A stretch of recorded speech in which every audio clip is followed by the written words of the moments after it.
High, কেমন আছেন সবাই? আশা করি সবাই খুব খুব ভালো আছেন। আজকে বেশ ইন্টারেস্টিং এবং খুব দরকারি একটা বিষয় নিয়ে ডিসকাশন করব এবং এটা ডিরেক্টলি ইনকোয়াশ ভিজিটের সাথে রিলেটেড। এবং আমার মনে হয় এই জিনিসটা এই কাজটা যদি কন্টিনিউয়াস হয় একটা সুস্বাস্থ্য কেন্দ্রে, তাহলে কিন্তু কোয়ালিটি অফ সার্ভিস ডেলিভারি অনেক বেশি ভালো হবে, পেশেন্ট স্যাটিসফ্যাকশন বাড়বে, প্লাস আমরা যারা সিএইচওরা আছি, যারা এই ব্যাপারটা নিয়ে ডিল করি, তারাও কিন্তু অনেকটা সেফ ফিল করব।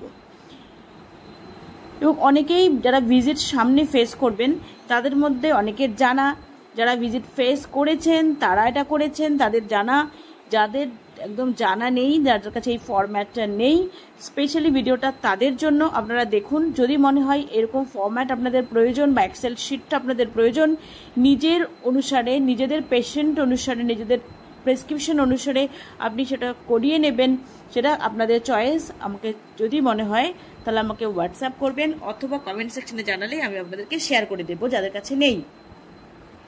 দেখুন, আজকে যে বিষয়টা নিয়ে ডিসকাশন করব সেটা হচ্ছে এটা চেকলিস্টের পার্ট। চেকলিস্টের মধ্যে এটা রয়েছে, আপনি প্রথম দিকে যারা কিনা ভিজিট ফেস করেছেন, আমি আমার ক্ষেত্রে যদি বলি, তখন কিন্তু আমিও ভীষণ ডাউটের মধ্যে ছিলাম যে এই জায়গাটাকে আমি ক্ল্যারিফাই কি করে করব, কি দিয়ে আমি দেখাবো। তখন কিন্তু আমরা কি করেছিলাম, তখন আমরা জাস্ট কিছু টেলিমেডিসিনের প্রেসক্রিপশন রেখে দিয়েছিলাম, সেই দিয়ে শো করেছিলাম। বাট এখন একটা নতুন আইডিয়া এসেছে, এটা ডিস্ট্রিক্ট থেকে কিন্তু শেয়ার করেছে। দেখুন, যদি আমি চেকলিস্ট, সম্পূর্ণ চেকলিস্ট যদি আপনি চেক করেন সেখানেও আপনি পাবেন। আদারওয়াইজ যে চেকলিস্টটাকে আপনারা জানেন যে 8টা ভাগে ভাগ করে কিন্তু শেয়ার করা হয়েছে, যে 8টা ভাগে ভাগ করে শেয়ার করলে ওর মধ্যে একটা রেকর্ড রিভিউ বললে, রেকর্ড রিভিউর একটা কিন্তু আলাদা পিডিএফ আছে। সেখানে যদি আপনি চেক করেন তাহলে এই জায়গায় এসে আপনি দেখতে পাবেন 7th পেজে, এখানে দেখুন লেখা আছে facility follows protocol for safe drug administration. দেখুন, facility follows protocol for safe drug administration.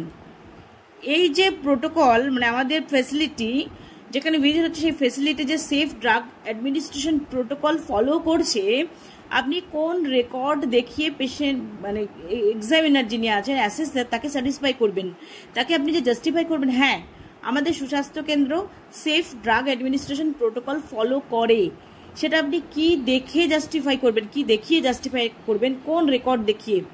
এখানে দেখুন রেকর্ড রিভিউ এবং স্টাফ ইন্টারভিউ দুটোই আছে, আপনি কি দেখিয়ে জাস্টিফাই করবেন। দেখুন, medication orders are written legibly and updated. Legibly যাতে কিনা সেটা ক্লিয়ারলি আন্ডারস্ট্যান্ডেবল হয় এবং ক্লিয়ার ইনস্ট্রাকশন থাকে, ক্লিয়ারলি মেন কথা ক্লিয়ারলি যাতে আন্ডারস্ট্যান্ডেবল হয়, সেরকমভাবে রিটেন আছে কিনা। কারণ আপনারা জানেন ডক্টর যে প্রেসক্রিপশনগুলো করে সাধারণত সেগুলোতে এমনভাবে হ্যান্ডরাইটিং লেখা থাকে, it's quite difficult to understand. এবং সেটা এই আপডেটেড আছে কিনা, এই যে মেডিসিন অর্ডার সেটা লেজিবলি রিটেন কিনা এবং আপডেটেড কিনা, সেটা আপনাকে জাস্টিফাই করতে হবে কোনো রেকর্ড রিভিউ দিয়ে দেখিয়ে। ইনিশিয়াল স্টেজে কিন্তু সবাই ভীষণ কনফিউশনের মধ্যে ছিলেন, আমার ভিজিটের সময় আমি কনফিউশনে ছিলাম যে আমি কি দেখিয়ে বলবো, কি দেখাবো। তখন হয়তো আমাকে কয়েকটা প্রেসক্রিপশন দেখাতে হয়েছে, দেখুন হ্যাঁ এইভাবে আছে, এটা সত্যি লেজিবল এবং এটা সমস্ত ক্লিয়ারলি সমস্ত মেনশন করা আছে। বাট এখন কিন্তু ডিস্ট্রিক্ট থেকে খুব সুন্দর একটা আইডিয়া দিয়েছে, আমি সেটা শেয়ার করার জন্যই এটা দেখানো। তো এক্ষেত্রে কি বলেছে দেখুন, every medical advice is accompanied with date, time and signature. Check orders instructions are comprehensible, এখানেও আন্ডারস্ট্যান্ডেবল কিনা সেটা দেখতে হবে। Ask the staff that what protocols are followed in case orders instructions are not legible due use of abbreviation and handwriting etc. তাহলে এক্ষেত্রে কিন্তু staff interview চলে আসছে। লেজিবলি রিটেন হতে হবে, ওখানে ডেট, টাইম সমস্ত কিছু থাকতে হবে, সিগনেচার থাকতে হবে। এবার স্টাফকে আস্ক করবে যেখানে কিনা লেজিবলি রিটেন নয় বা হ্যান্ড রিটেন হয়, সেক্ষেত্রে কি প্রোটোকল ফলো করে, এটা রয়েছে। এবার আমরা যদি সেটাকে দেখি, আমি এবার আপনাদেরকে কি প্রোটোকল ফলো করে সেটাকে জাস্টিফাই করা হয়, এখন যেটা কি আছে সেটা আমি দেখাই। যারা জানেন তারা তো জানেন, যারা জানেন না তারা একবার দেখে নিন। দেখো, এটা হচ্ছে প্রেসক্রিপশন অডিট অ্যানালাইসিস, যে আপনার যে সুস্বাস্থ্য কেন্দ্র সেটা নাম দেবেন আর সেটা কোন মান্থ দেবেন, ব্লক দেবেন, এটা দিয়ে আপনি করলেন প্রেসক্রিপশন অডিট অ্যানালাইসিস।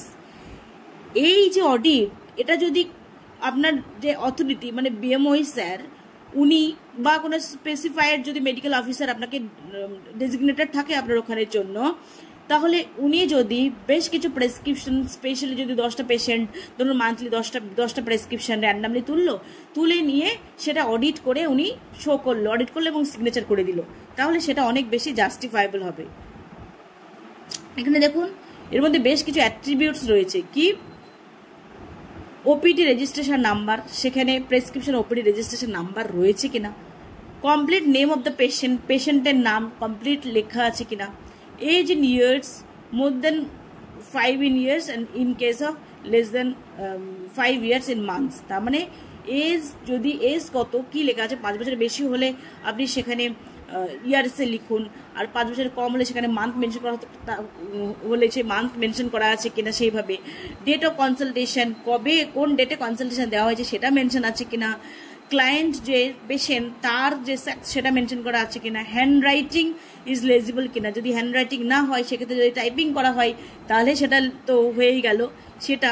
তার সাথে saline feature of clinical examination recorded, যে ফিচারে ক্লিনিক্যাল এক্সামিনেশন রেকর্ডগুলো লেখার কথা সেটা লেখা আছে কিনা, প্রিজাম্পটিভ অর ডেফিনেট ডায়াগনোসিস রিটেন, যে প্রিজাম্পটিভ ডায়াগনোসিস যদি হয়, ডায়াগনোসিস কনফার্ম হয়নি প্রিজাম্পটিভ সেটা, আবার ডেফিনেট ডায়াগনোসিস যদি হয়ে যায় সেটা মেনশন করা আছে কিনা, drugs are prescribed are in written in STG, তার মানে স্ট্যান্ডার্ড ট্রিটমেন্ট যে গাইডলাইন, সেই গাইডলাইন অনুসারে যে সমস্ত মেডিসিন দেওয়ার কথা আর প্রেসক্রিপশনে যে মেডিসিনগুলো লিখেছেন সেটা ম্যাচ করছে কিনা, ডোজেস শিডিউল আর ডোজেস ক্লিয়ারলি রিটেন, শিডিউল এবং ডোজ কি হবে সেটা ক্লিয়ারলি রিটেন কিনা, ডিউরেশন অফ ট্রিটমেন্ট রিটেন, কত দিন ধরে ট্রিটমেন্টটা চলবে সেটা ঠিক করে মেনশন করা আছে কিনা, in case of referral the relevant clinical details and reasons for referral given, ওটা মেনশন করা আছে কিনা, রেফার করলে সেখানে ক্লিনিক্যাল রেকর্ড দিয়ে রেফার করেছে কিনা, রেফার করলে রেফারের রিজনটা কি সেটা মেনশন করা আছে কিনা, প্রেসক্রিপশন ডালি সাইন, মানে প্রেসক্রিপশনটা নিচে সিগনেচার আছে কিনা এবং সিগনেচারটা লিজিবল কিনা, আন্ডারস্ট্যান্ডেবল কিনা, medicines advice mostly available in the dispensary, যে মেডিসিনগুলো অ্যাডভাইস করা হয়েছে বেশিরভাগগুলো ডিসপেন্সারিতে মানে আপনার ক্লিনিকে অ্যাভেলেবেল আছে কিনা, no unnecessary prescribed vitamins tonics of enzymes, এমন তো কোনো কিছু লেখেনি যেটা আননেসেসারি, কোনো প্রয়োজন নেই, এমন ভিটামিন তো কিছু লেখেনি, এমন কোনো এনজাইম তো লেখেনি যেটা unnecessary, no unnecessary irrational antibiotics or polypharmacy, দেখা গেল অ্যান্টিবায়োটিক দিল যেটা কিনা কোনো প্রয়োজন ছিল না, অথবা এমন কিছু এক্সট্রা মেডিসিন দিল, গাদা মেডিসিন দিয়ে দিল যেটা আননেসেসারি, তেমন কিছু নেই তো। আর অ্যান্টিবায়োটিক প্রেসক্রাইবড করলে সেটা কী ধরনের অ্যান্টিবায়োটিক প্রেসক্রাইবড করেছে বা করেছে কি করেনি সেটার উপরে কিন্তু এই 18টা পয়েন্ট আছে, তার উপর নির্ভর করে অডিট হবে। পেশেন্ট 1 পেশেন্ট 2 মানে আপনি প্রেসক্রিপশন 10টা র্যান্ডাম প্রেসক্রিপশন তুলে এনে যে ডেজিগনেটেড মেডিকেল অফিসার আছেন বা বিএমওই স্যার আছেন উনি মান্থলি একবার করে বা যখন আসবেন তখন কিনে উনি এই অডিটটা করে নিচে সিগনেচার করে দিয়ে উনি যাবেন।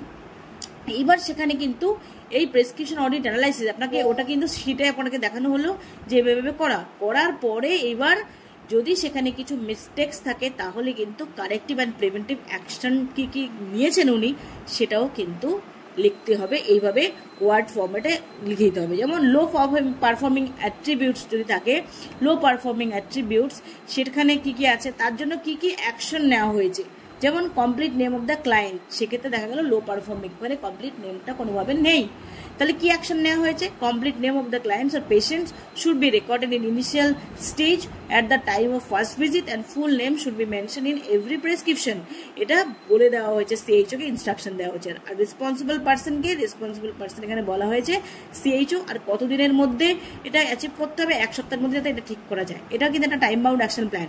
এটা প্রিভেন্টিভ অ্যাকশন কিন্তু টাইম বাউন্ড, কেন টাইম সেট করা আছে কতদিনের মধ্যে এটা রেকটিফাই করতে হবে। Then drugs are prescribed are in line with STG, তার মানে স্ট্যান্ডার্ড ট্রিটমেন্ট গাইডলাইনে অনুসারে যেই ড্রাগগুলো প্রেসক্রাইব করা আছে সেই জায়গা কিন্তু সবসময় মেনটেন করা হচ্ছে না, তাই এই জায়গাটাও কিন্তু লো পারফর্মিং অ্যাট্রিবিউটসের মধ্যে পড়ছে। এখানে কি বলা আছে, action taken, action to be taken, কি লেখা আছে, action to be taken standard state government approved STG books should be provided to the doctor or CHO and CHO, তার মানে এখানে কি প্রিভেন্টিভ অ্যাকশন নিতে বলা হয়েছে, যে স্ট্যান্ডার্ড যে গভর্নমেন্ট অ্যাপ্রুভ ট্রিটমেন্ট গাইডলাইন্স, সেই বুকটা যাতে সিএইচও বা ডক্টরকে প্রোভাইড করা হয় এবং সেই অনুসারে যাতে ডক্টর প্রেসক্রাইব করে সেটা করতে নির্দেশ দেওয়া হয়েছে। সেটা টাইম দেওয়া হয়েছে, 1 মাসের মধ্যে রেকটিফাই করতে হবে, ঠিক করে নিতে হবে। রেসপন্সিবল পার্সন পিএমওইচ তিনি ওটা নিয়ে নেবেন বা সিএইচও তিনি ওটা নিয়ে নেবেন। তাহলে আমরা এই দুটো লো পারফর্মিং অ্যাট্রিবিউট পেলাম, মানে যে পিএমওইচ স্যার যিনি প্রেসক্রিপশন অডিট করলেন তিনি পেলেন। এবার উনি এখানে একটা সিগনেচার করে দেবেন বা এমওপিএসসি, যেটা আমি বললাম এমওপিএসসি, অথবা যদি পিএমওইচ স্যার ওখানে কাছাকাছি থাকেন উনি করে দিলেন, করে কিন্তু এটা সিগনেচার করে রেখে যাবেন।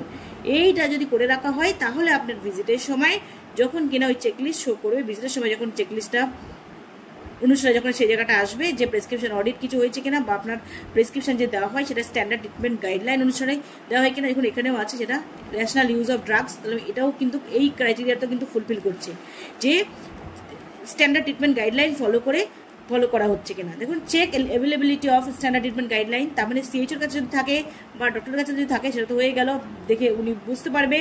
আর হাই সেন্টারে রেফার করা হচ্ছে সেক্ষেত্রে সমস্ত কিছু অ্যান্টিবায়োটিক পলিসি সম্পর্কে স্টাফরা জানে কিনা সেটা এখানে চলে এলো। তারপরে এখানে বলেছে facility has system in place to periodically monitor the treatment provided by CHO. Treatment provided by CHO is monitored regularly, সেটা হয় কিনা সেটাও কিন্তু সুন্দর করে প্রেসক্রিপশন অডিটের মধ্যে কিন্তু চলে আসবে। তার সাথে এটা check monitoring is done by qualified personnel, তার মানে নিচে যদি বিএমওচ এবং মেডিকেল অফিসারের সাইন থাকে তাহলে কোয়ালিফাইড পার্সন উনি মনিটর করছেন, এটা বেরিয়ে এলো। আর preferably MO of mother PSC বলা আছে, রেফারেল সাইটের MO. Check medical advice is accompanied with date time signature, ওটা তো রয়েছে ওখানে। Check medication order procedure is written legibly and comprehensibly, এটাও বলা আছে। এগুলো সমস্ত কিছু অডিটে চলে আসছে। আর যেখানে নন কমপ্লায়েন্স সেখানে কি অ্যাকশনগুলো টেকেন হয়েছে, যেখানে কিন্তু ওই প্রোটোকল ফলো করা হয়নি সেখানে কি অ্যাকশন টেকেন হয়েছে সেখানে পরিষ্কার ওখানে বলা আছে যে কয়েকদিনের মধ্যে টাইম লাইন দেওয়া হচ্ছে যে কোন টাইম লাইনের মধ্যে এটা রেকটিফাই করে নিতে হবে সেটা দেওয়া আছে। তাহলে এগুলো কিন্তু এই ক্রাইটেরিয়াও কিন্তু ফুলফিল হয়ে যাচ্ছে। ট্রিটমেন্ট প্ল্যান প্রসিডিওর এগুলো আছে কিনা লেখা, সেটা তো আপনার লেখাই আছে যে ট্রিটমেন্ট প্ল্যান যাতে ক্লিয়ারলি লেখা থাকে, এই সমস্তগুলো কিন্তু লেখা হয়ে যাবে। আর কি day to day progress of patient is recorded wherever required and critical or chronic cases. Progress is monitored and documented as per schedule prescribed. এগুলো সমস্ত যে জায়গাগুলো আছে এগুলো কিন্তু সমস্তটা চলে আসছে, এগুলো কিন্তু সমস্তটা চলে আসছে। দেখুন এই যে 18টা পয়েন্ট আছে এই 18টা পয়েন্টের মধ্যে কিন্তু সমস্তটা চলে আসছে। এইটা যদি করে রাখা যায় তাহলে কিন্তু ভিজিটের সময় যখন আপনি এটা দিয়ে দেবেন তাহলে বোঝা যাবে যে হ্যাঁ আপনার সুস্বাস্থ্য কেন্দ্রে যে টেলিমেডিসিনের প্রেসক্রিপশন হয় বা যেগুলো হ্যান্ড রিটেন প্রেসক্রিপশন হয় সেক্ষেত্রে সেখানেও কিন্তু সমস্ত কিছু প্রোটোকল মেনেই করা হচ্ছে। এটা যদি আপনি শো করতে পারেন তাহলে কিন্তু আপনার যে এক্সামিনার আছেন তিনি স্যাটিসফাইড হয়ে যাবেন এবং উনি এক্ষেত্রে এই নিয়ে কিন্তু আর সেরকমভাবে কোয়েশ্চেন করার সুযোগ পাবেন না। দেখুন এক্ষেত্রে পার্সেন্টেজও চলে এসেছে, কোনটার এগেনস্টে কতটা পার্সেন্টেজ মানে অ্যাভারেজ বেরিয়ে এসে পার্সেন্টেজ চলে এসেছে, কোথায় কোথায় লো পারফর্মিং অ্যাট্রিবিউটস রয়েছে সেটা কিন্তু রয়েছে। দেখুন এক্ষেত্রে বেশিরভাগ জায়গায় কিন্তু স্ট্যান্ডার্ড ট্রিটমেন্ট গাইডলাইন ফলো করার ক্ষেত্রে কিন্তু কম আছে, মানে 85। স্ট্যান্ডার্ড ট্রিটমেন্ট গাইডলাইন ফলো করার ক্ষেত্রে কিন্তু 85 মানে কম পারফর্মিং এসেছে। মানে এখানে স্ট্যান্ডার্ড ট্রিটমেন্ট গাইডলাইন ফলো করা আর একটা হচ্ছে যে name of the client, complete name of the client, এই দুটো জায়গায় কিন্তু কম 85%। তার মানে লো পারফর্মিং অ্যাট্রিবিউটস এইটা দুটো জায়গা যে পেশেন্টের কমপ্লিট নেম লেখা নেই আর স্ট্যান্ডার্ড ট্রিটমেন্ট গাইডলাইন ফলো করে কিন্তু মেডিসিন প্রেসক্রাইব করা নেই, এই দুটো জায়গায় লো পারফর্মিং অ্যাট্রিবিউটস যেহেতু এসে গেছে তাই সেই জায়গার উপর কিন্তু সেই জায়গার উপর ভিত্তি করে কিন্তু এই অ্যাকশন টেকেন করা হয়েছে। এটা কিন্তু খুব পারফেক্টলি করা আছে, এটা ডিস্ট্রিক্ট অথরিটি থেকে কিন্তু এই ফরম্যাটটা করে দিয়েছে, এ করে দেন সাধারণত।